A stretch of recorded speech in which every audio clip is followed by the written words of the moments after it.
Merci beaucoup de nous avoir rejoints pour cette conversation qui s'inscrit dans la saison Africa 2020, qui est portée par l'Institut français. Je salue au passage Ngone Fad, la commissaire générale. Nous sommes en direct du plus petit cirque du monde. Nous avons le grand plaisir d'accueillir Patrick Bouchain et Sedame Kofi Agbodjinou pour une conversation d'environ 1 heure. Sur le thème de la ville cosmopolite. Merci à tous. Je passe tout de suite la parole à Patrick. Sedame veut parler de ce que le village pourrait apporter à la ville. Alors parlez-moi de cette petite échelle. Évidemment, moi, mon modèle, c'est la structure villageoise. Et on peut reprocher beaucoup de choses à l'organisation villageoise, mais on ne peut pas nier que cette sorte de système d'obligation réciproque qui le structure, cette absence de notion de performance, de notion de capitalisation, cette distributivité, font un certain nombre d'éléments qui manquent aujourd'hui à nos constructions, à nos systèmes, à nos installations modernes et qui sont peut-être l'origine de beaucoup des crises que nous vivons aujourd'hui. Cette crise que nous vivons est à tout point de vue une crise de ce qu'on appelle l'urbanocène, une crise de la grande cité mondiale, des constructions à des échelles trop énormes qui contraignent un peu le génie du lieu. On s'était affranchi de ces échelles pour rentrer dans des systèmes plus grands parce que ces systèmes ne pouvaient pas passer à l'échelle. C'était très contraignant de maintenir les systèmes de relations de pair à pair à mesure que les installations devenaient très grandes. Donc on a basculé dans un système très monopolistique, très industriel, parce que c'était l'éthique pour accueillir des communautés plus larges. Mais je pense qu'avec les technologies qu'on a aujourd'hui, les technologies du digital, on peut se proposer cette ambition, donc d'avoir des systèmes de fonctionnement, entre guillemets, villageois, mais à l'échelle, en créant ce que j'appelle des communautés urbaines et avoir des systèmes de polycentres qui permettraient donc à ce génie du lieu de réémerger et de permettre aux gens de retisser encore du lien et ensuite de mettre un peu en rapport toute cette petite cellule qu'on créerait dans la ville grâce aux nouvelles technologies. Donc c'est paradoxalement un détour par il me semble, les technologies les plus avancées aujourd'hui, c'est par ce détour-là que nous revenons à des façons de faire très modestes, plus simples et organiques. Comme vous le savez, nos sociétés sont des sociétés qui sont encore monopolistiques, y compris les États. C'est-à-dire que quand on dit souvent que la société lutte contre l'État, c'est-à-dire que la société, en effet, ne veut pas de l'État parce qu'elle l'empêche de faire société, est-ce qu'il y aurait un moyen, en plus de la relation, on pourrait dire, de vie commune, est-ce que ça peut aller jusqu'à la gestion politique de nos sociétés? Historiquement, il y a 2 façons de voir l'État. Il y a la façon de le voir comme une sorte de garantie de stabilité. C'est un peu ce que prônent ce qu'on appelle les contractualistes. Rousseau, Hobbes, etc. On considère que l'État est une sorte de chose du renoncement à de la liberté individuelle pour de la sécurité à des échelles larges. Et il y a d'autres courants qui voient plutôt en l'État, dès ses origines, comme une violence à la liberté et comme quelque chose qui est plutôt un dispositif coercitif qui nivelle, qui veut homogénéiser et que les peuples, en réalité, n'ont eu cesse que de vouloir échapper à l'État et ne sont pas venus se ranger sous ce parapluie tout à fait spontanément. Alors, quel que soit le point de vue dont on l'auréole, en quelque sorte, il me semble que le monde dans lequel nous sommes aujourd'hui nous oblige à réinventer un autre système. Alors, ça peut être un système à mi-chemin entre ces 2 visions. Mais dans tous les cas, ce qui me semble important, c'est qu'on s'autorise à envisager que peut-être que le système de l'État ne fonctionne pas et qu'on peut développer autre chose. Et j'ai l'impression qu'on ne s'autorise même pas cela. On oublie que c'est des hommes qui ont construit les institutions et que des hommes pourraient décider, dans des circonstances qui l'imposent, de changer de système. Et je pense qu'on est au cœur d'une circonstance aujourd'hui qui devrait nous autoriser cette virilité et cette audace de vouloir fonder quelque chose d'autre. En effet, vous venez de dire, ce sont les hommes. D'ailleurs, si on édicte des lois, des règles ou des organisations, c'est en général parce que certains hommes ou les hommes le décident, et donc on peut le remettre en cause. Mais quelquefois, ce sont des événements extérieurs qui nous obligent à le remettre en cause. On en a un exemple, je ne sais pas, avec l'économie. Mettons aussi, voilà, le système éducatif ou le système économique ne permet pas à tout le monde d'avoir un métier ou de travailler. On peut penser aujourd'hui que la pandémie qui est liée donc au coronavirus pourrait obliger. C'est une situation, c'est un imprévu. Alors, moi j'adore la situation imprévue parce qu'elle retourne des comportements qui des fois se sont installés. Donc on va aborder plusieurs sujets parce que je pense que ça vous concerne. Alors, un premier, puisque la raison aussi d'être ici, c'est qu'on vous a fait visiter ce matin le terrain d'un futur lycée. Et la discussion qu'on a eue ensemble, c'est de dire peut-être que l'absence du lycée, le sans lycée, est peut-être le moyen d'en parler. Donc, à vous entendre, il faudrait donc tout le temps expérimenter.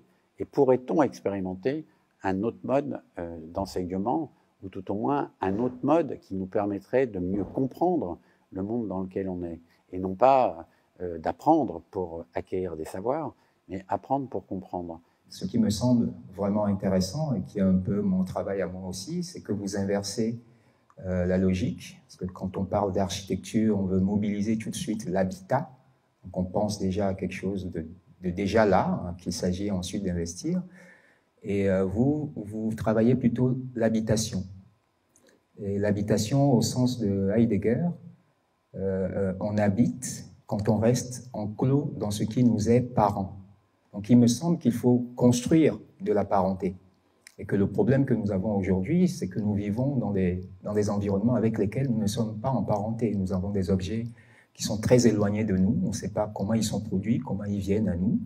On vit dans des habitacles avec qui on ne rentre pas en parenté. Et cette idée d'investir un site qui est encore en friche, et de développer de la parenté au sens du milieu, c'est-à-dire rentrer en discussion avec le lieu lui-même et dans la dynamique de cette discussion avec le lieu, créer du lien et donc remobiliser de la nature et du groupe, me semble être la meilleure approche de l'architecture.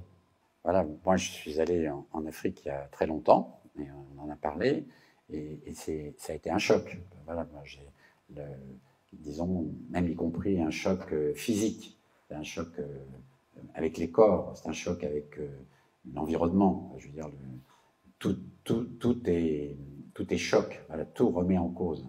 Et donc, j'ai souvent discuté justement avec des amis africains sur la façon dont les choses se transmettent. Est-ce que vous avez un point de vue sur, voilà, est-ce que c'est par expérimentation, par mimétisme, par spécialisation?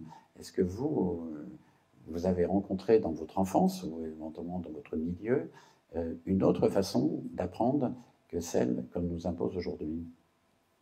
Alors, il y a un rapport plus direct aux choses. Il y a moins de médiation entre les gens et les choses en Afrique. Donc, beaucoup de la transmission est celle de l'expérience. Mais moi, j'aborderais plutôt la question de la transmission d'un point de vue généalogique. Et ça me permet de toucher du doigt un sujet très actuel, qui est la question de la durabilité. Et j'ai l'impression que la durabilité, au sens des Africains, c'est de se dire que tout ce qu'on a aujourd'hui n'est pas seulement à nous, mais à tous ceux qui nous entourent. Donc, c'est cette idée de propriété privée qui est très mitigée. C'est-à-dire que ce que j'ai aujourd'hui appartient à ceux qui vont venir après moi. Ce qui fait que c'est très difficile, normalement, pour un Africain, de rentrer dans un système de consommation à échéance. Et la meilleure façon de faire cela, c'est de convoquer directement tous, c'est-à-dire même ceux qui vont venir après nous. Il faudrait vivre comme s'ils étaient déjà là. Et cette transmission par cette obligation de déjà rendre les gens présents me semble être un des dispositifs de la sagesse, ce qu'on appelle la sagesse africaine, dont le monde pourrait profiter. Je vais avoir plusieurs questions après vos premiers exposés. Alors sur la première question, c'est sur l'enclos. Je vous ai entendu dire tout à l'heure que le fait de se mettre enfermé ou éventuellement de se regrouper, ça pouvait produire le début de quelque chose. C'est quoi cette idée de l'enclos? Alors j'ai parlé d'enclos parce qu'on était sur le site d'un futur lycée où vous vous amusiez déjà à mettre en place le lycée avant le lycée. Et donc ça m'a fait penser à ce qui est l'équivalent du lycée dans le système traditionnel africain, qui sont ces lieux d'initiation, où on regroupe les jeunes sur une classe d'âge et où on crée la cohésion, en fait. Ce qu'on appelle la solidarité africaine est créée de façon artificielle par un certain nombre de dispositifs, dont l'enclos d'initiation.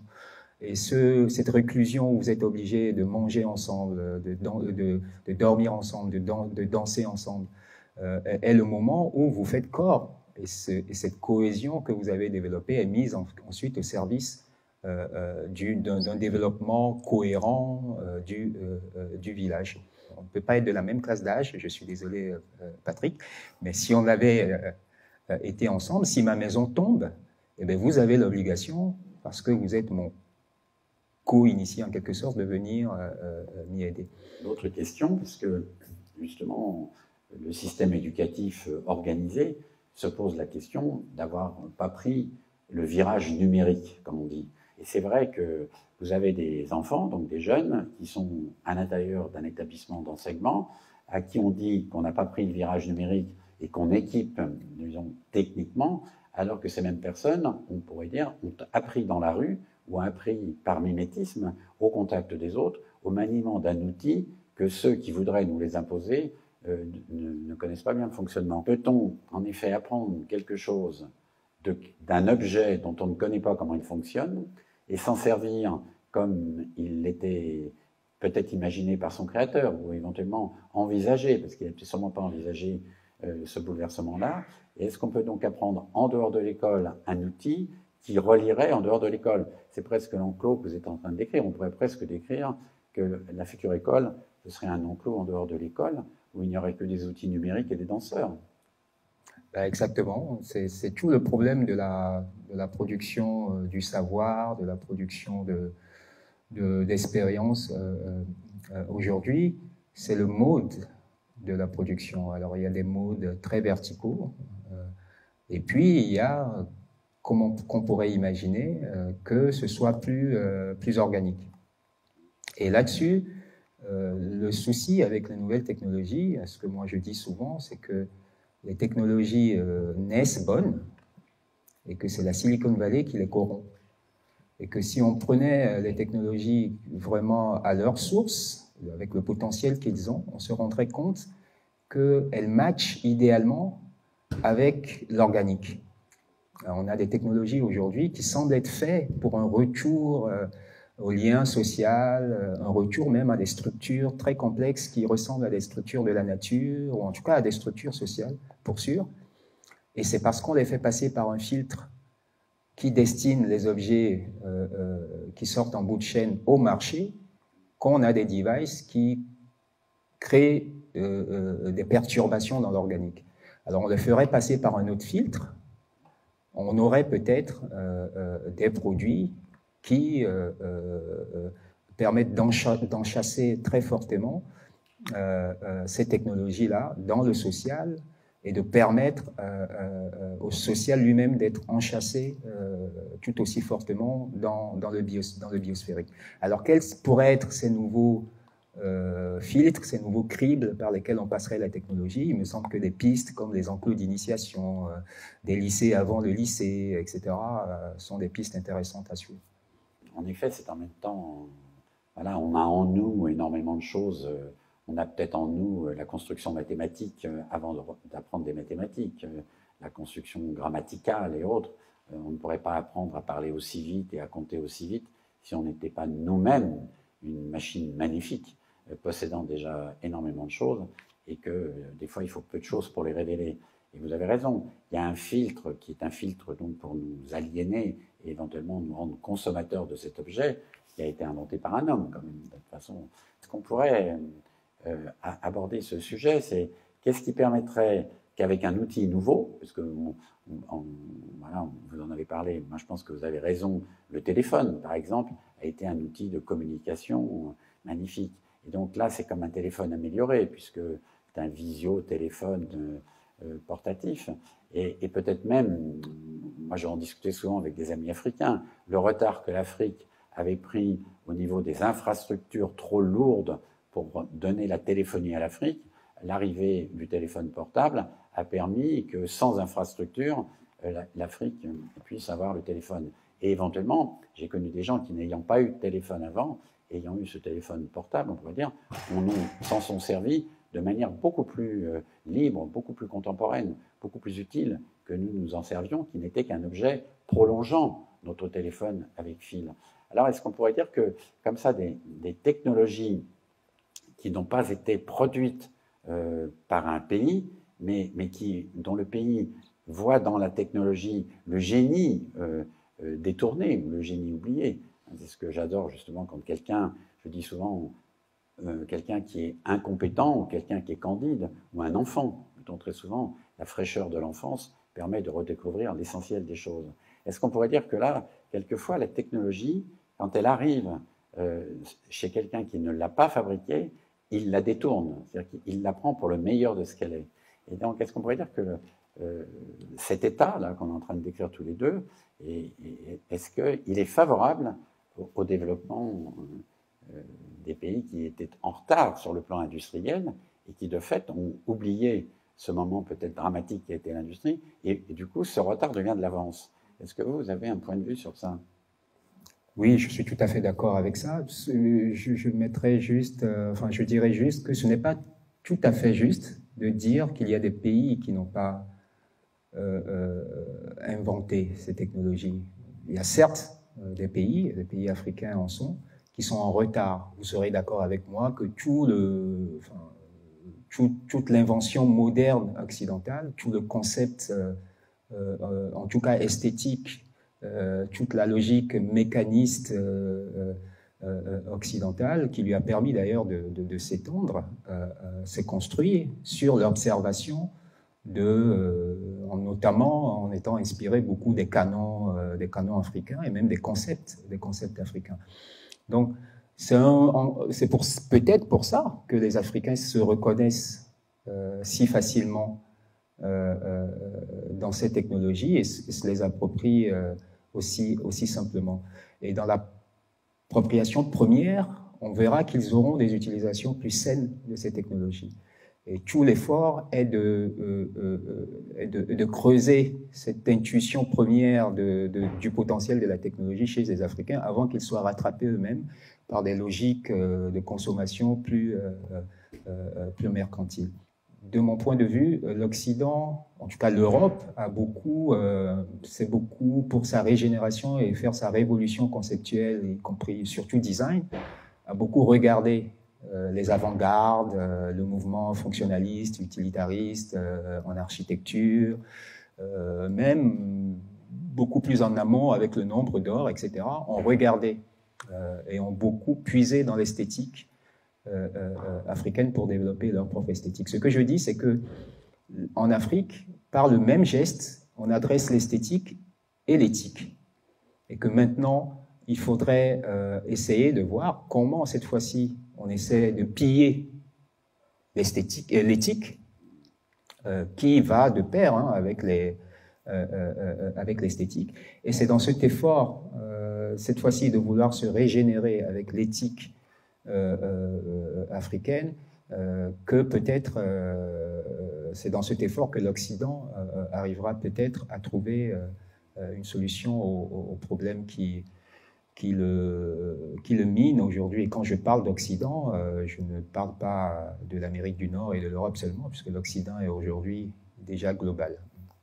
Peut-être encore une question que vous avez posée tout à l'heure entre compétitivité et alliance. On pourrait dire qu'il y a eu voilà, des recherches, y compris en informatique, ou des recherches qui s'appuyaient justement, vous m'y faites penser, sur des jeux.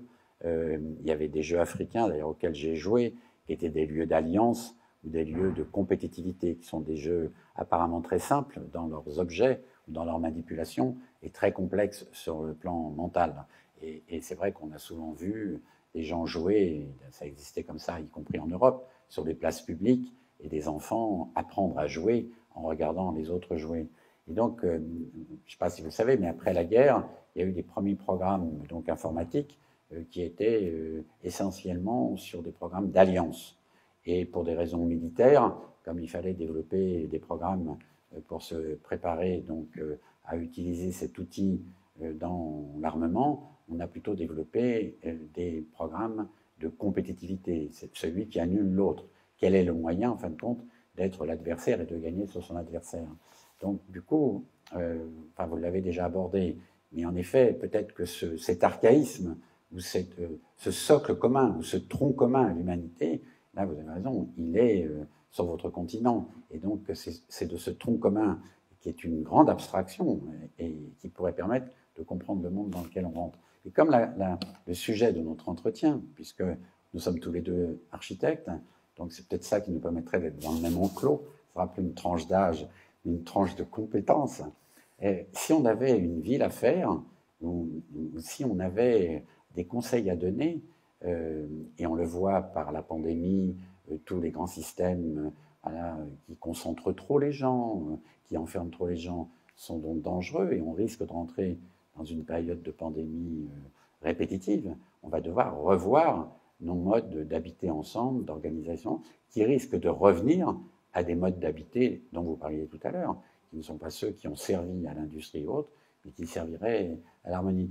Comment fait-on? Est-ce qu'on y va en travaillant sur le petit et en prenant un sujet comme vous faites, vous, je crois, en Afrique, vous prenez un sujet et vous faites tout, vous êtes une sorte d'auto-promoteur, auto-constructeur, auto-concepteur, et comme un artiste, vous contenez le tout, et en contenant le tout, vous dirigez chaque élément de ce tout pour obtenir un résultat autre. Mais est-ce que vous passeriez par le petit en disant ben, je vais démontrer que c'est comme ça qu'il faut faire, ou est-ce que vous passeriez par disons une nouvelle règle pour que le grand s'en empare? Alors moi, je passe par le tout parce que je propose des systèmes constructifs qui ne sont pas vulgarisés. Et j'aurais bien du mal à recruter un entrepreneur dans le personnel classique qui pourrait prendre en charge mes chantiers. Donc c'est par défaut. Mais idéalement, moi je dis que la belle architecture, c'est celle des Beta Maribé du nord du Togo, où il y a certes un maçon qui est initié, qui a l'art, mais où tout le monde construit. Et on construit pour chacun à tour de rôle, mais en mobilisant à chaque fois le village. C'est cette approche-là qu'il faudrait retrouver. Et cette approche organique. Le problème dans le système mondial, dans le logiciel actuel du monde, c'est qu'il est fondé sur la pensée moderne européenne. Et cette pensée moderne elle-même a deux moments de rupture avec l'organique dans son histoire. Il y a cette idée que l'homme doit s'abstraire de la nature, qui a été la première rupture avec les choses. Pour être homme, il faut être enclos, mais cette fois-ci dans un environnement maîtrisé. Et une deuxième rupture qui disait que pour être réellement encore mieux homme et être homme raffiné, il fallait être seul. Il fallait développer plutôt de l'intériorité et que d'ailleurs les systèmes de concurrence de tous avec chacun était la loi naturelle. C'est ce que dit Adam Smith. Donc ces deux ruptures avec la nature puis avec le groupe sont toujours présents dans ce logiciel qui est le partage de l'humanité entière. Alors que la crise que nous vivons aujourd'hui nous prescrit plutôt de laisser le potentiel de l'humain s'exprimer et qu'il s'épande, qu'il multiplie les liens. Les gens les plus isolés ont dû être ceux qui ont le plus souffert dans le cadre de cette crise, et surtout qu'ils retrouvent la connexion avec la nature. Donc, les planificateurs aujourd'hui, ou les architectes, devraient être ceux qui vont à rebours du fondamental de la pensée moderne et qui font des projets de la multiplicité du lien et de cette sorte d'expansion dans la nature, avec cette volonté de vouloir tisser avec la nature, de mon point de vue. Mais alors, ça veut dire qu'on fait une école, du dehors, une école de la rue, ou une école où il n'y a pas de lieu spécifique à l'école. C'est-à-dire que c'est en fait compte de vivre ensemble qui oblige à répondre à des besoins comme se soigner, construire, créer, jouer. Donc ça remet en cause les équipements spécialisés ou les équipements spécifiques. Oui, certainement. Et ce que vous dites là, l'affirmer il y a quelque temps, il y a un an, pouvait paraître encore bizarre, mais ce que moi je dis, c'est que dans la circonstance actuelle, il ne faut s'interdire aucune audace et s'autoriser à imaginer les projets les plus fous. Nietzsche disait que je suis rassuré chaque fois que je vois quelque chose d'ancien dans une innovation.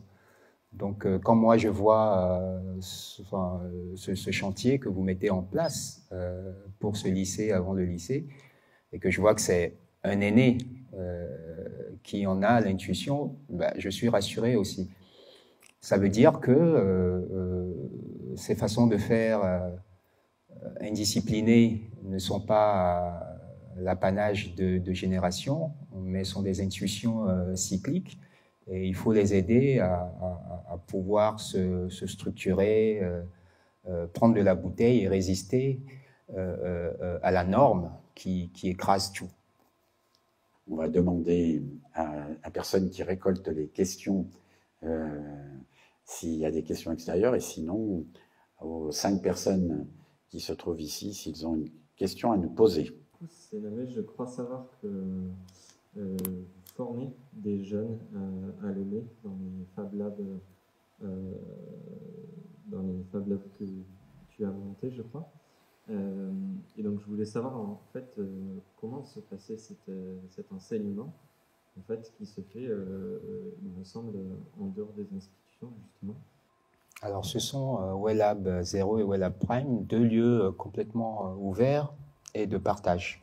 Donc l'idée c'est qu'il y ait des communautés qui se forment, la communauté de 0, la communauté de Prime, et que la première source de formation, en quelque sorte, soit la communauté. C'est-à-dire que si on est un architecte, un urbaniste, un anthropologue, un designer, etc., dans le groupe, et qu'on passe beaucoup de temps ensemble, on aura chacun développé la compétence des autres, parce qu'il y a une astreinte réellement au partage.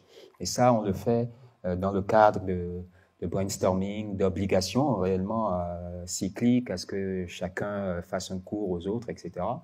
On fonctionne beaucoup aussi sur le partage. On a un programme qui s'appelle la Way Academy, c'est-à-dire que si vous venez nous visiter, systématiquement on vous demande si vous avez une compétence et si vous souhaitez la partager avec la communauté. Donc on vous programme, c'est tous les mercredis, donc pour le mercredi qui est dégagé, et vous venez faire un cours à l'ensemble de la communauté. Et comme on a énormément de passages, quelqu'un qui est dans la communauté apprend beaucoup. Un ingénieur du MIT qui passe au Togo va vouloir venir voir WellLab et va se retrouver. Chacun joue le jeu, généralement spontanément et avec plaisir. Donc on apprend comme ça sur du passage et sur cette astreinte à échanger. Après, il y a tellement de choses en source ouverte aujourd'hui. Et pour les projets spécifiques, ben, on va en ligne et on mobilise ce dont on a besoin. Donc c'est un centre de formation sans formateur en réalité, autre que le dispositif de responsabilité de chacun à transmettre à l'autre. est-ce qu'on pourrait faire un vœu? Alors moi, j'en ai fixé un, c'est qu'on se reverra.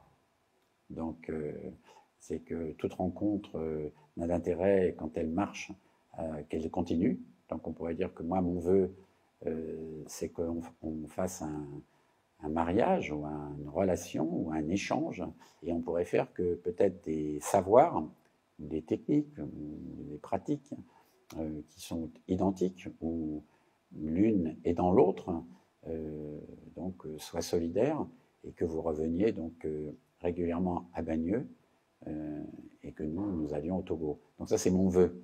Alors, quel est le vôtre, Selami? Je partagerai celui-là. Bon.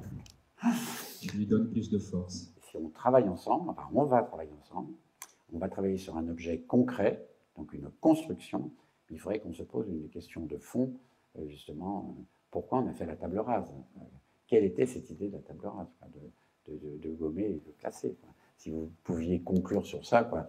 Pourquoi la modernité a voulu vraiment faire la table rase? Oui, je dirais que le vrai problème est celui-là. C'est un problème de ce pas de côté qui nous permet de nous rendre compte que certaines associations ne valent plus, en fait. Ce qui nous paraît sérieux à tout point de vue aujourd'hui, ce qui nous paraît moderne, n'est pas complexe. C'est beaucoup d'addition, de complexification, c'est une suite de complexification, mais le complexe est dans le simple, le complexe est dans la nature, le complexe est dans les structures sociales organiques, les sociétés de tradition, au niveau de subtilité où ils les ont portées. Et tout le monde moderne s'est construit sur l'effacement de cette complexité en habillant son vide de complexification. Parce que cette complexité était difficile à travailler dans cette volonté de tout mettre égal, etc., etc. Donc, l'effort aujourd'hui, c'est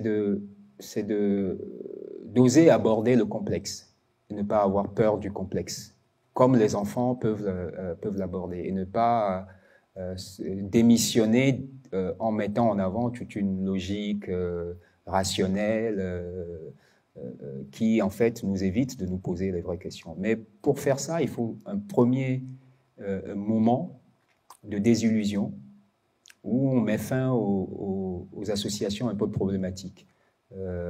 Pour les Africains, c'est mettre fin à ces associations qui sont que ce qui vient de l'extérieur est moderne et ce qui est à nous est archaïque.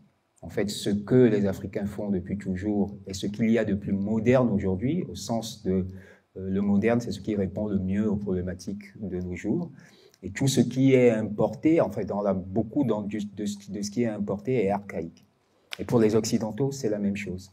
Il faut comprendre que la richesse, c'est de la pauvreté, en réalité, et que la pauvreté, c'est de la richesse. Et quand on a fait ce petit... quand on est né à cette désillusion, on peut lancer les chantiers nécessaires que nous impose le genre de crise que nous traversons aujourd'hui.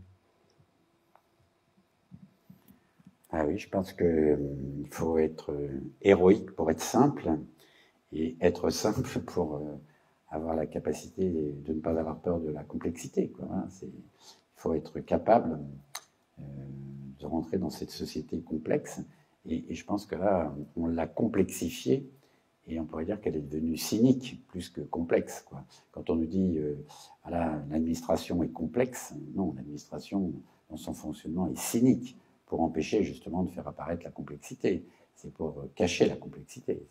Et le modèle qui prend autant d'énergie pour produire un modèle, le temps passé pour produire un modèle qui est pour cacher la complexité, si on donnait ce temps-là pour regarder la complexité, en effet, le monde serait ailleurs.